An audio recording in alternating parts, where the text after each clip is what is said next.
Hey guys, welcome to the first Shady talk that I'm going to do with the Shades of College Football channel. Name's still a work in progress. I think we'll stick with it for now, though. I am here with my good friend, former coworker, JC Nevels. He is a staff writer with Mike Frill Sports. You can follow him at two underscore low key C and then two more underscores on Twitter. I'll put that in the bio as well. JC, how are we doing tonight, man? Doing good, Alec, man. Nice to be on. Yes, sir. Yeah, happy to have you on. First guest, first time doing this, so I don't know. I'd say it's kind of important to be the first one. Let's Yeah, get this thing going underway, though. So the big news that we had today in conference realignment, this is being recorded on Monday night. Probably will get this out to you guys on Tuesday. Is Texas State officially joined Conference USA? So this is the official tweet from the Pac-12, or excuse me, Texas State joined the Pac-12. So that's the official tweet. The Pac-12 had been at 7 football playing teams, and then Gonzaga for a little bit of time now. They finally got number 8, and they needed to have 8 so they could be in the college football playoff. The conference just didn't have enough teams. They got number 8 now. There was a little bit of looking around to see who that 8th team would be. Maybe they would go past 8. Teams like Memphis and Tulane, UTSA were talked about. The buyout from the American is a little bit too much for them. Some other teams at the Mountain West, like UNLV, was considered as well. Eventually, they go to the Sun Belt. They grab Texas State. JC, what are your thoughts on this move for the Texas State program for one, and also for the Pac-12? for Texas State, for one, I love it for them because they've kind of been on a roll, like a real hot roll the past 2 or 3 seasons. Like they've had a Yeah, steady rise up in the college football ranks, so it's yeah, like real good to see that. For the Pac-12, I mean, obviously it's good for them as well. They needed someone badly, but that just didn't go grab anyone. They got someone that's kind of coming up in the game. So I feel like it's a win-win for both, and we should yeah. I see how the agree. season goes. Yeah, I think the big thing for the Pac-12, they got a program that, at least in the last 2 years, has been very good. GJ Kenny, he has turned things around. He's got an offense that works. He's got a philosophy that works as well. Getting some of those good guys from Texas, just there's so many good recruits from that state. Getting a lot of talented players from the transfer portal as well. He's done what he's done with 2 different quarterbacks over the past few years. He's lost some of his good players to the portal as well. Running back Ismail Mahadi, he recruited them from Houston Christian, I believe originally. He's going to be in Arizona in 2025, which again just shows how good of a talent developer he is, how good of a talent recognizer he is, and his staff is. They're a university on the rise. I did not realize this until about a week ago. Texas State has, I think, 40,000 students. That is substantial. That's going to be the biggest in the new Pac-12, I believe. Maybe Oregon State's larger. If not, they're going to be top 2. All they needed was a coach to finally get it figured out, and Texas State has that. What this means now, though, is you're going to have another ripple effect. We saw this with some of the major players, some of the power conferences, like after the first 2 teams left the Pac-12, UCLA and USC. Then we saw Oregon and Washington. Then we saw the 4 teams, excuse me, go to the Big 12. And where we're at now is the Pac-12 expanding. The Sun Belt's going to see its own domino effect. So this is a current map of the Sun Belt. We're going to lose Texas State right now. What they've been doing recently, I will show you a picture of what the Sun Belt used to be. JC, look how Yeah, spread out that map is. You got a bunch of teams that aren't there anymore. Idaho is down in the FCS ranks. New Mexico State's in Conference USA. They're doing a little bit better now. Obviously, Texas State's gone now, and you have 2 programs that don't even sponsor football in Arkansas Little Rock and UT Arlington, I believe. what You year can was just this see map from? that. Excuse me. Sir, what do you say? I said, what year was this map from? This is 2016. Yeah, So it's a in 10 lot. years, the Texas State moving to the Pac-12 is going to first take place in 2026. So in Mhm. 10 years, they have completely switched the geographic footprint of their conference. I can't talk tonight. They switched up their philosophy as well in conference realignment when every other conference pretty much is focusing on media rights. They're trying to get their TV deal up. They're trying to add teams from whatever media market they can get their hands on. Sunbelt's going in a completely different direction. Instead of having this spread out conference, again, they're going with that. It's a more geographically regional conference. Yeah. It is still somewhat spread out. I mean, you got teams in Louisiana to Virginia to West Virginia to Arkansas. But if you look at this, if you want to compare it to that old map, if you want to compare it to the Big 12 or the Big 10, the Big 12, any of those conferences, it's so much better. One of the conferences that they're directly competing with, Conference USA, you can see a similar problem. They picked up New Mexico State. They've got teams all the way from New Mexico State up to Delaware. You got a team in South Florida and FIU, Missouri State. It's just spread out. You have 5 teams that recently joined the FBS: Delaware, Missouri State, Sam Houston, Kennesaw State, and Jacksonville State. Some of those programs are good, especially Jacksonville State, but you're building a conference on whoever you can get to at the FBS level. It really is the bottom of the barrel. And according to news from Brett McMurphy, he believes that the team that is going to replace Texas State in the Sun Belt is Louisiana Tech. So they're a team that they've been in Conference USA for some time now, I believe since 2012. Haven't been great as of lately, but they're a team that, again, fits that geographic footprint. JC, what are your thoughts on if we do see Louisiana Tech going to the Sun Belt?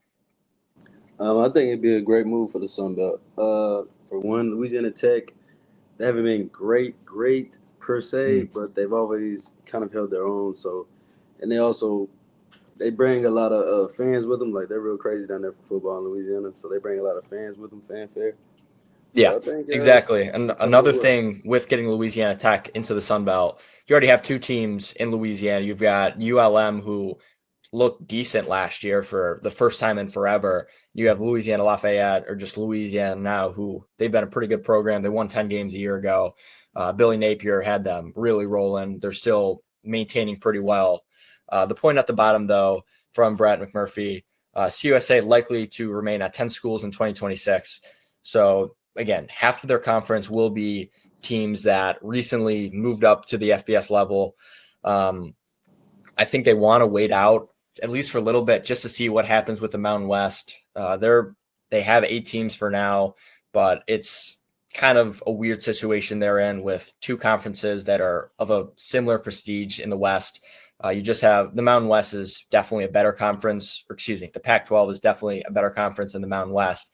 And it almost reminds me of the late 2010s, where you have the Mountain West and the WAC competing in another pretty similar spot. There's only so many teams you have on the West Coast, even fewer now that you have some of those teams in more Midwestern conferences like the Big 10, Big 12. You got Stanford and Cal in the ACC for whatever reason. So you have fewer teams, and there's just maybe not that much interest in West Coast football, maybe not enough room to maintain 2 essentially mid-major level conferences. So it'd be interesting to see what happens with the Mountain West in the future. We could see teams like UNLV, Air Force maybe at the top. They move into the Pac-12. We don't know what's going to happen with some of the teams at the bottom. We don't know what will happen to the New Mexicos of the world, the UTEPs of the world, whatever it may be. So we'll see what happens there. Another possibility for CUSA expansion is they go back into the FCS ranks. Some of the schools that would make sense: Tarleton State. They've been increasing their facilities a lot recently. Stephen F. Austin, another Texas team, and Central Arkansas. Those are some more teams that they could fit. They've been on the better side of the FCS. They fit the geographic regions. I'm sure deep down in those administrations, they want to move up to the FBS level. They just really haven't gotten that opportunity yet. This could be it. They could join CUSA, and who knows what happens there. JC, what do you think the best course of action for the CUSA is, though? I was just about to add on to that and say, like, it's a lot of Texas schools, which is great. You always want to get a school with a great football pride in their state or wherever they're located. And Texas is definitely one of those states. So if you get that program going in the D1 and then they get the program rolling, then you got something going for you. So I love that. Yeah, you can see that to an extent with Sam Houston State. They were a very good FCS program. They recently moved up. Their first year wasn't great. I think they won 9 or 10 games last year. A good enough program where their head coach, he got poached to Temple. So just shows you that if you can win, you can get your fan base up. And in Texas, you don't really need too much to get some fans going. Nope. We're going to move on from conference realignment for now, though. One of the other big stories that we have right now is everything happening with Jake Retzlaff. He is the BYU quarterback. May not be the BYU quarterback for much longer as he intends to transfer. This is according to Pete Thamel, one of the lead reporters for ESPN. He was a very solid quarterback for a BYU team that was one of the biggest surprises of all of last year. They won 11 games. They had that big win over Kansas State. They could have won even more games. It's just a surprise loss to Kansas at the end of the year. They almost beat SMU on the road, a playoff team right there. And Jake Retzlaff, he was a huge part of that. Last year, he had 2,947 yards passing, 20 touchdowns, 12 interceptions, a little on the high side, but he also added 417 rushing yards, 6 rushing touchdowns. He was a very big part of their offense, very big part of their turnaround, former JUCO quarterback, and he didn't play too much his first year at BYU, turned into their full-time starter, turned into a very good quarterback, had that whole BYU thing, got some good NIL deals out of it, got some good publicity for the university. Not anymore, though. So the original accusation with Retzlaff is there was a rape allegation on him from another BYU student. I'm not going to talk too much about that, but what it does mean for Retzlaff, his lawyer said he had consensual sex, which at any other school in the country would be no big deal. This is BYU, though. They are strict over there, for lack of a better term. They have an honor code that says athletes and really any BYU student is not allowed to have premarital sex. Retzlaff was facing a 7-game suspension. He didn't want to do that in his senior year. He's going to transfer out. The rape charge was settled out of court. It appears the civil suit was withdrawn by the accuser. So hopefully everything's good there. We may never truly know what happens. What this means, though, for two parties, first BYU, they're going to have to break in a new quarterback. So they've got 3 other quarterbacks on their roster. Trayson Bourget, who has some experience playing out at Western Michigan. McKay Hillstead, who has, again, some starting experience at Utah State. Both of them are fairly inconsistent, but starting experience is better than nothing. The other guy they have on the roster is Bear Bachmeier. He is a former 4-star in the class of 2025. He was at Stanford. He transferred after the spring semester, though, so he is as raw as it gets, but he has a much higher ceiling. He had an Alabama offer, Notre Dame offer. Bear Bachmeier, he is a talented kid. Brother of Hank Bachmeier, who was at Wake Forest, Boise State, I believe Louisiana Tech too. So got some good bloodlines there.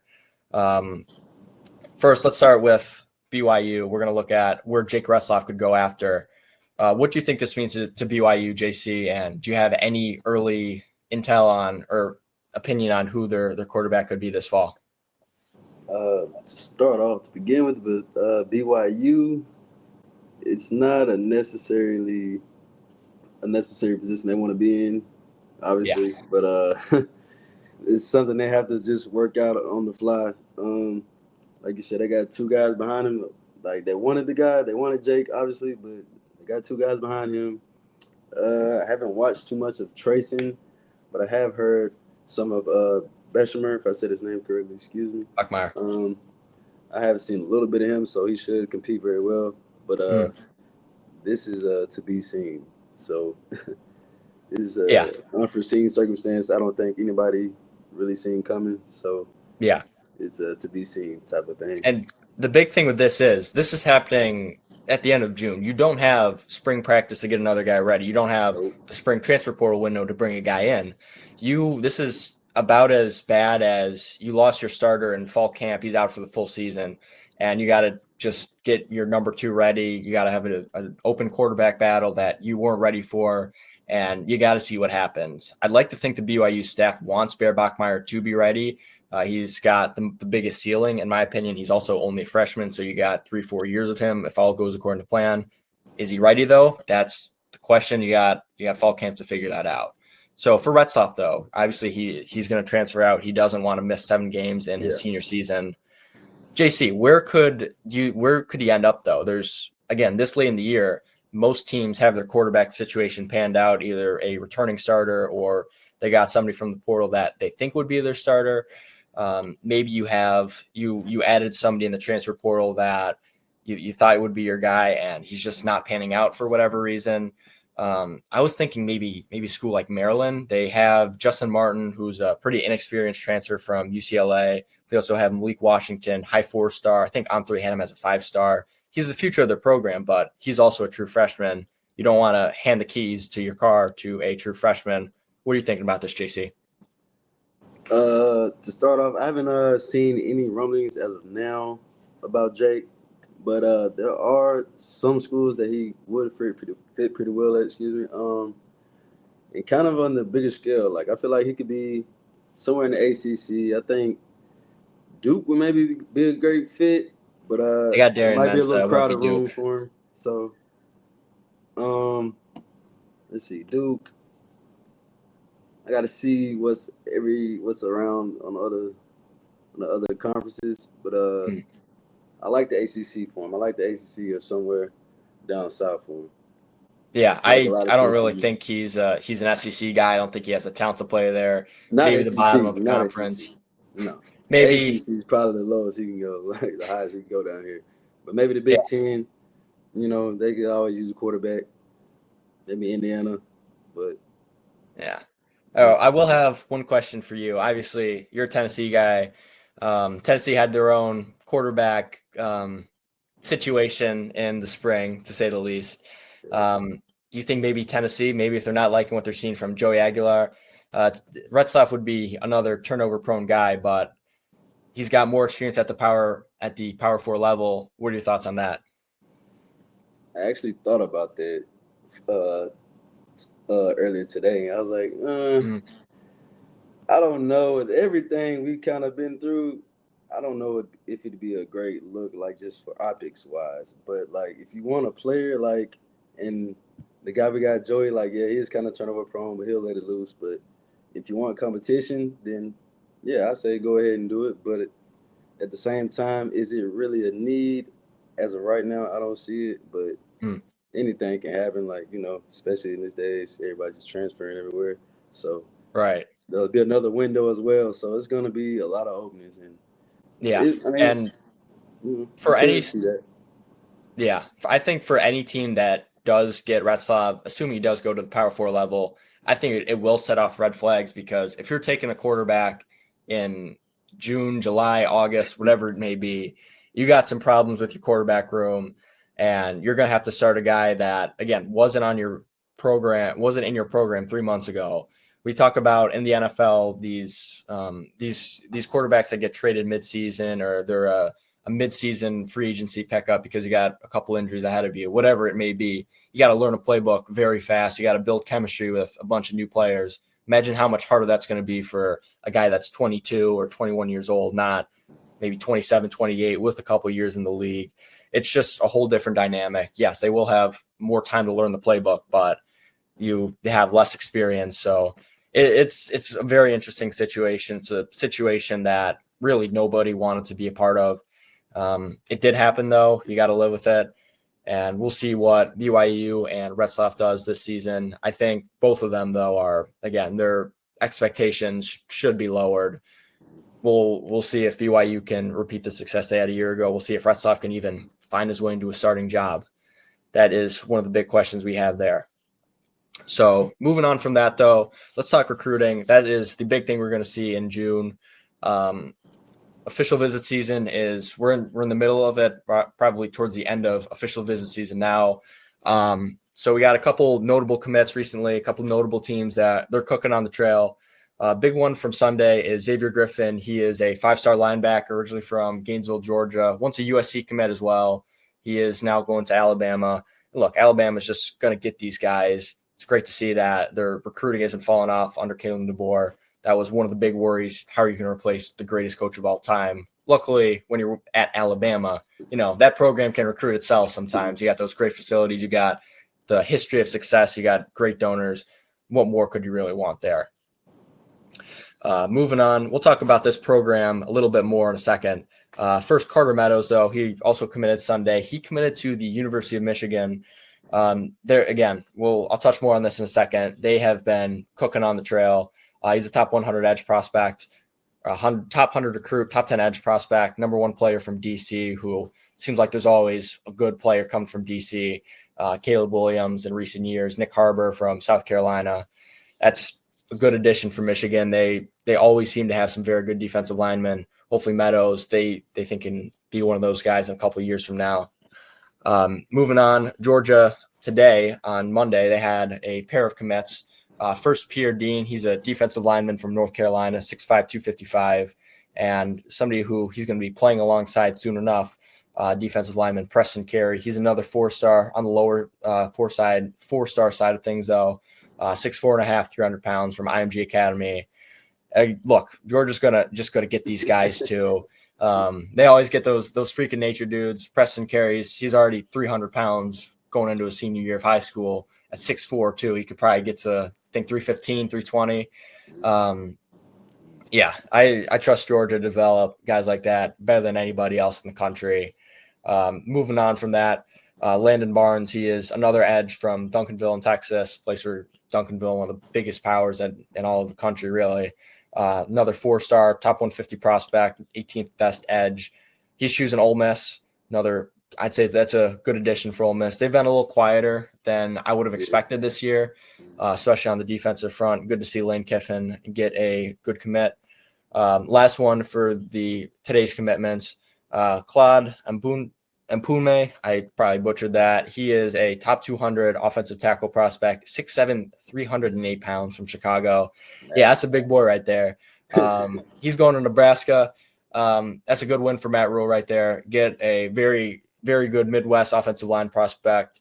That's just what the state of Nebraska, the program of Nebraska has been built around, just fantastic offensive line play. They got a good one right here. Some more storylines though. Another one for you, JC.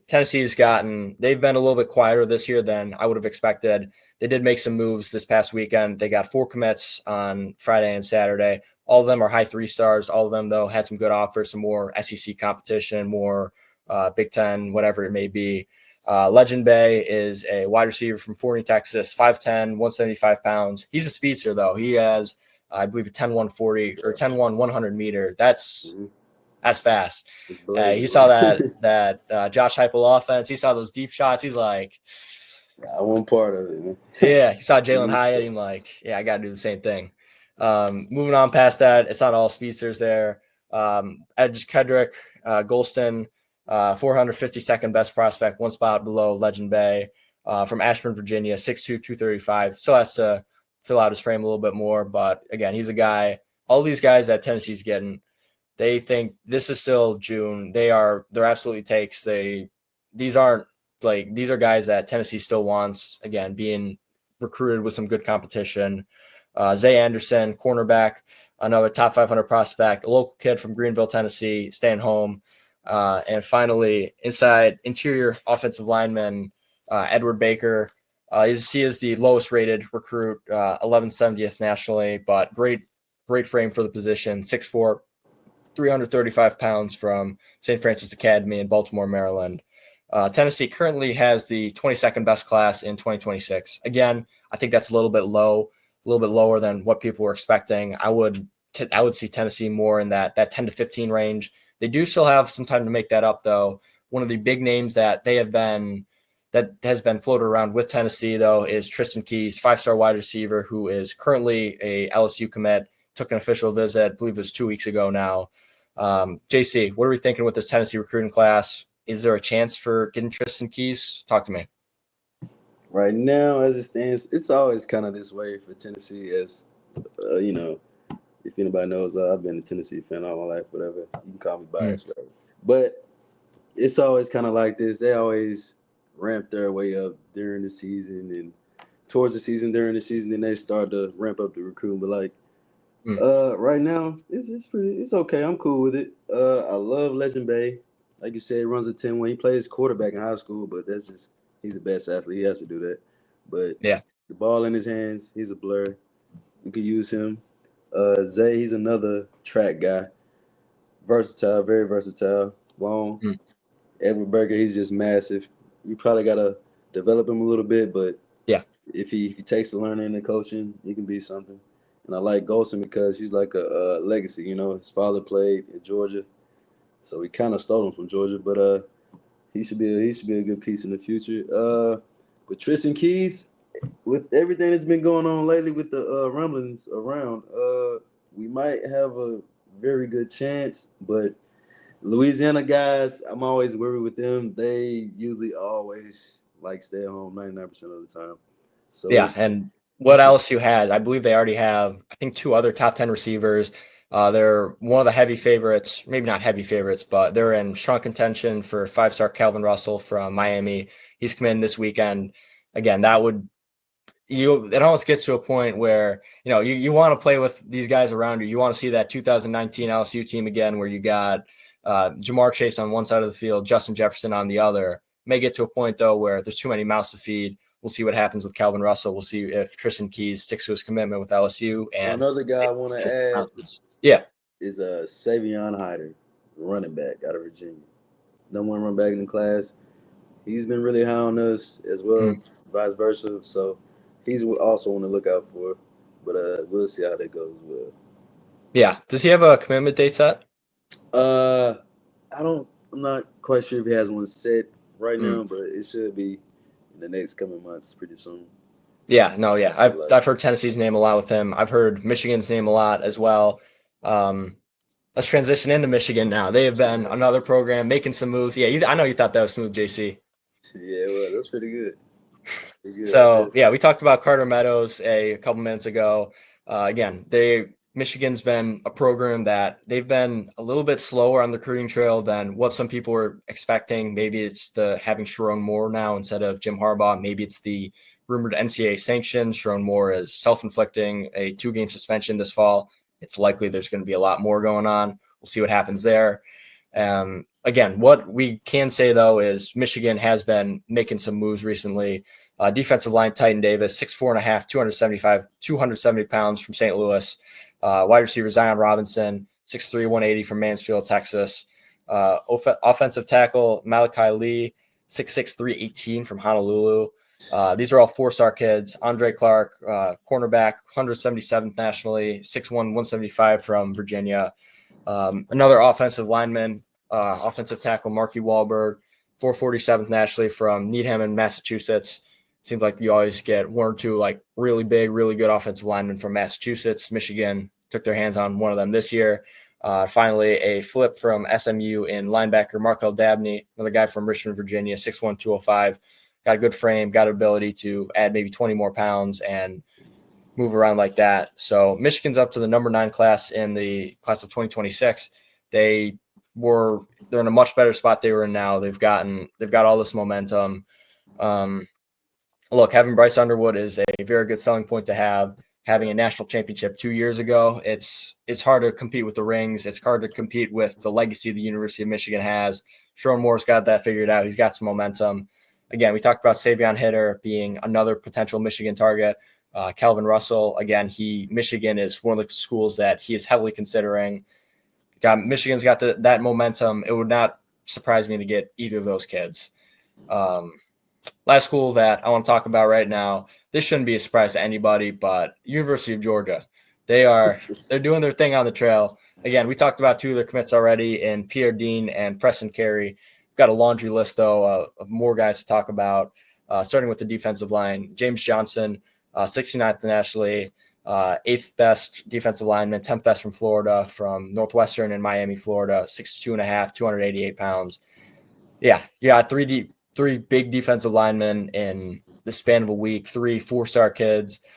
It's scary for an offensive lineman if you're a quarterback in the SEC right now.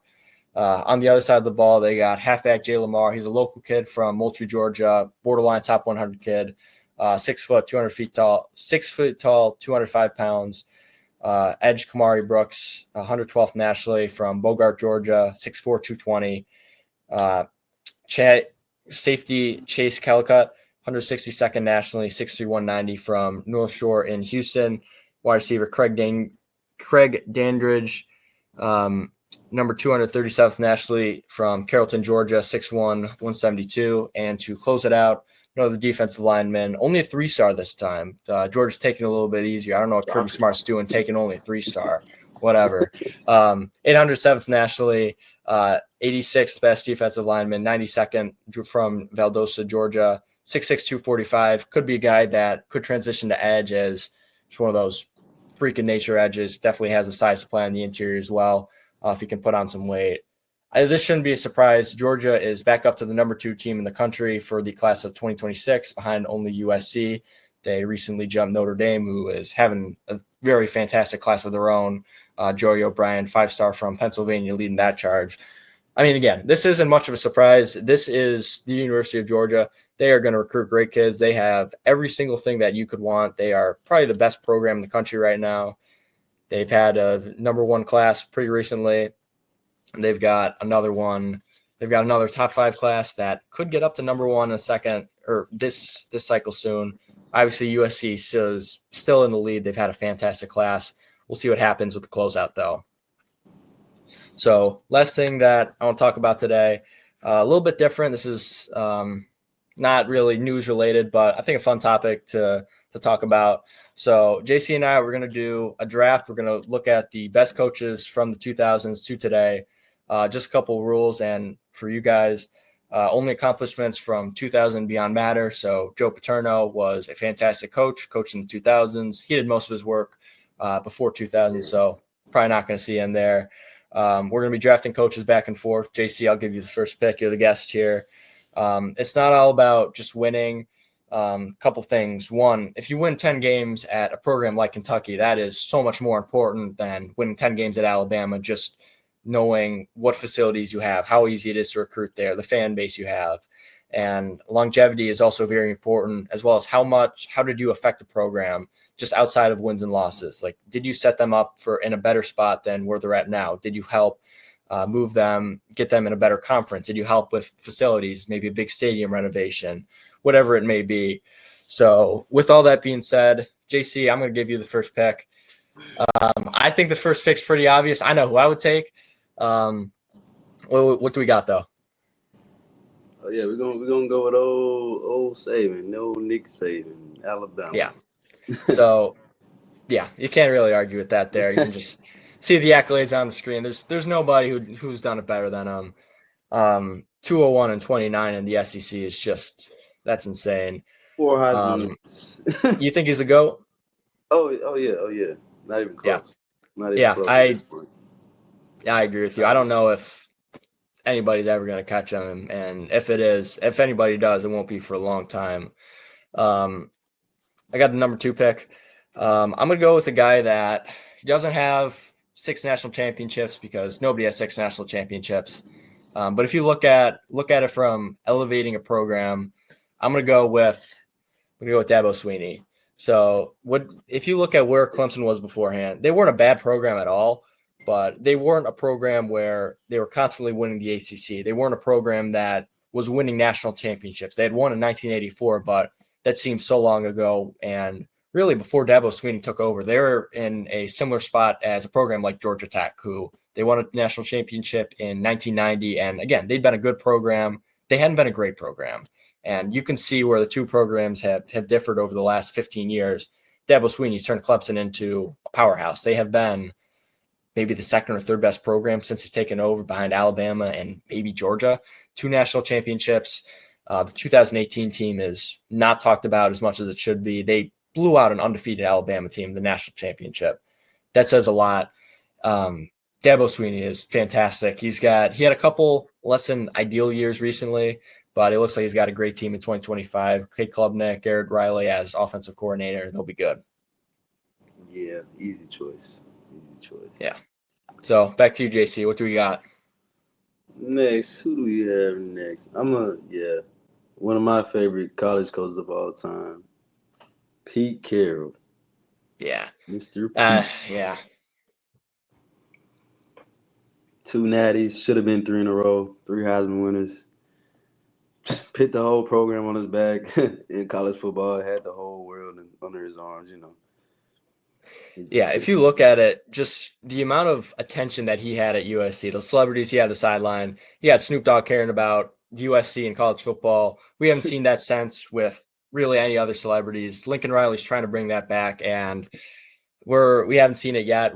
We'll see what happens in a couple of years, but outside of having Caleb Williams for winning a Heisman and putting the team on his back, we haven't really seen that.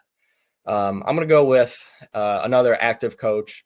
Got to pull up the graphic real quick though.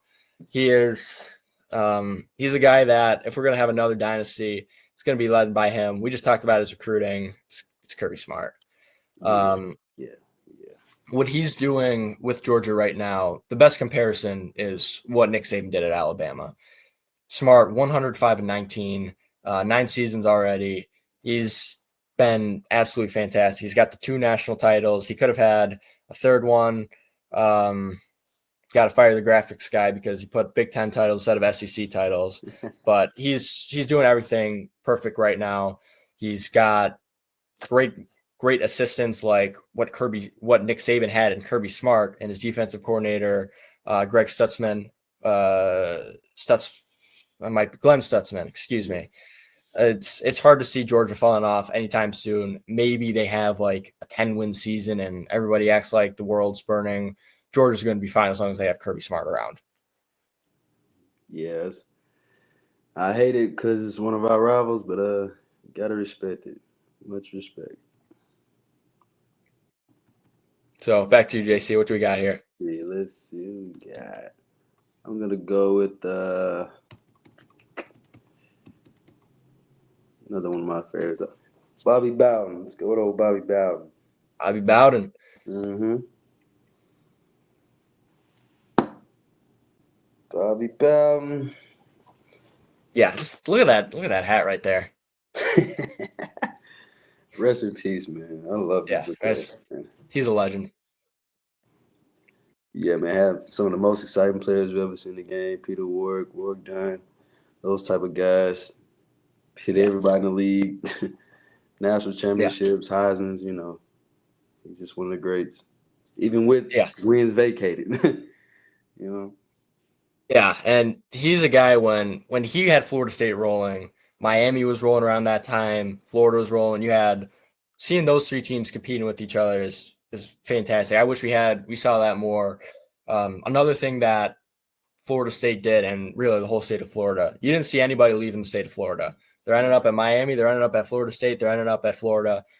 So much great talent that Bowden developed, got to the NFL, did a fantastic job from that regard.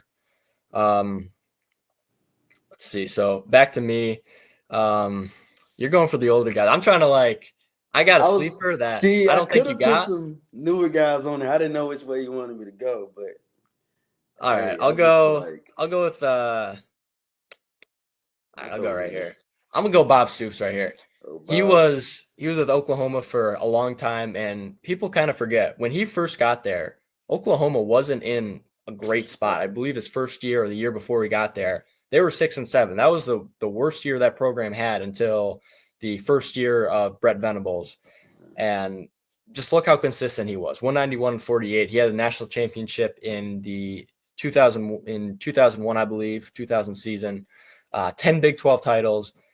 Every year, this man was winning the Big 12. He didn't have, after 2001, he didn't have another national championship year, but Oklahoma was just so good for so long. He had that national championship. I'd say comparison is probably, I'd say James Franklin and what Penn State's doing, but with a national championship. And maybe this is just because they were playing in the Big 12, which was a better conference than it is now. With even though Texas was down and Penn State's playing with Ohio State and Michigan and Wisconsin every year. Yeah, what he did was so impressive. The consistency, the longevity. He had Oklahoma in a very good spot where Lincoln Riley could take over and continue a lot of the same success, get into the playoffs a couple of years. Bob Stoops is a legend. Yeah, for sure. I definitely had him on my list as well. So good choice. Yeah. Let's see. Yeah, I'm gonna go. The next one, I'm I'm gonna go with Urban Meyer. Ohio State or Florida? Florida. Let's go Florida. Florida. All right. Yeah. 2 natties. Tim Tebow. Mm-hmm. With all the other players he had, which is numerous on top of numerous. So one of the best coaches of all time. Yeah, a little off field here and there, but on the A field, little more than here and there. here and there, yeah. But on the field, he's one of the greats, man. So gotta put Urban up there. Yeah, no, what he did just completely turning around the program. He was an outsider too from the SEC. That was the big thing with him. He came from Utah, and yeah, he won at Notre Utah, Dame, but even. Brian Harsin won at Boise State. We saw what happened with him at Auburn. He shut everybody up. He had that spread option going, turned Tim Tebow into an all-time great. And yeah, in only 6 years, with really his last year being not so great, he 2 national championships, 2 SEC championships. Incredibly impressive. Yeah. I'm back up. I'm gonna go with Urban Meyer again. I'm gonna go look at what he did at Ohio State. I do think Florida was better, but the longevity that he had at Ohio State is just so impressive. 83-9. He lost just over 1 game for 7 seasons. That's incredible. He had the national championship in 2014, where I think everybody was doubting them. Everybody thought that they're going to lose to Alabama in the Sugar Bowl. Zeke Elliott goes 85 yards through the heart of the South. They win that game. They beat Oregon. A playoff run that really nobody's ever going to forget because it's just the first one. And yeah, the consistency that Urban Meyer had, he wasn't going to lose to bad teams very often. You saw it at the end with Iowa and Purdue. He was never going to lose to Michigan, though. He absolutely owned that rivalry. He had Ohio State competing in he had Ohio State rolling every year. I think he still is a better coach than Ryan Day. Day just won his national championship, obviously. That's not even a Put question. Urban Meyer as the head coach of this team. They're going 15-0. They're not losing to Michigan. They're not losing to Oregon. They're probably beating Michigan by 30. What this man did, he got the most out of all of his players. I'm not sure he could do what he did, especially at Florida today. He's a legend, though, and he's a fantastic coach at the end of the day. Of course. Great choice. Who do I want to go with? This is the last round, remember, so Last one? really got to end on a good one. Who do I want to end with? You know what? A lot of people might be wishy-washy on this one, but I'm going with Mac Brown. I'm going to Mac Brown, Texas. Good pick. First got there, it was a lot of high hopes. First year, which was in '98, that was a couple years before 2000, but had the Heisman winner Ricky Williams. Had some little mishaps here and there, but once he got Vincent Young on campus around 2002, ever since then, they won an Natty 05. He should have won the Heisman, but, well, Reggie Bush is kind of crazy, though, so, But 2005, they won that crazy championship in the Rose Bowl, one of the greatest games ever. Won about 10, 11 games a season. Had another Heisman runner-up in Colt McCoy. It was always – he has the highest winning percentage in Texas history, I believe, as well. So it's a lot of history there, and he did a pretty good job. He's one of the greats over there. Yeah, and one of the big things with Mac Brown is just how bad Texas was after he left. Yeah, maybe he should have been – maybe he was fired a little bit early. He was definitely a little bit – he was fired – he definitely was fired early when you compare him to Charlie Strong, and Tom Herman had things figured out a little bit. Sark finally has Texas back where they belong, back doing what Mac Brown was doing, though. Yeah. So, final pick in the draft. We're going to stay in the state of Texas. I'm going to go with Gary Patterson and TCU. So, if you look at just where TCU was before Gary Patterson, where TCU's at now, it's a completely different program. So, Gary Patterson's first year, TCU was moving to the Conference USA from the WAC. Conference USA definitely was a better conference than where they're at now. You had Cincinnati in there. I think Houston was in there, Louisville, Memphis, Tulane. You had some good programs. This isn't the CUSA we showed you at the beginning of this episode. He started running through CUSA so much that he got TCU an invite to the Mountain West. In the Mountain West, he won a couple championships, battling with Utah mainly as the conference's best program.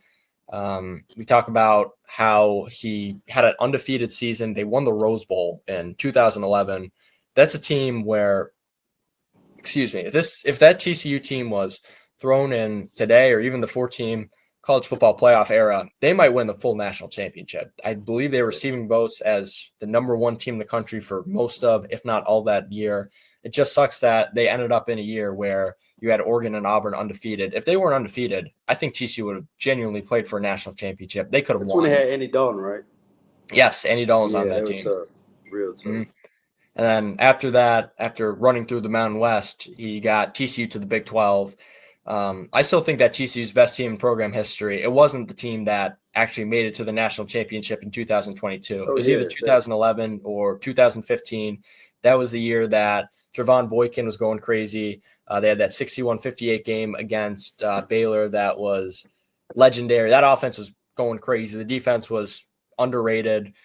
Gary Patterson, he found a way to win with so many different styles. He was originally a defensive coach. The defense was carrying him at the beginning. So was LaDainian Tomlinson. Anybody having him is going to do something good. But then he switched it up at the peak of the Big 12 offense in the mid 2010s, where everyone was scoring 50 points a game. It seemed like he was going crazy with Boykin. He got TCU from, again, the worst conference in college football. We'll say a mid-major at the time. They weren't the worst, to a power conference school. He's got TCU. The facilities are better. He transformed that program. 21 seasons there is incredible, and TCU would not be where they are as a program without him. He's so fantastic as a coach.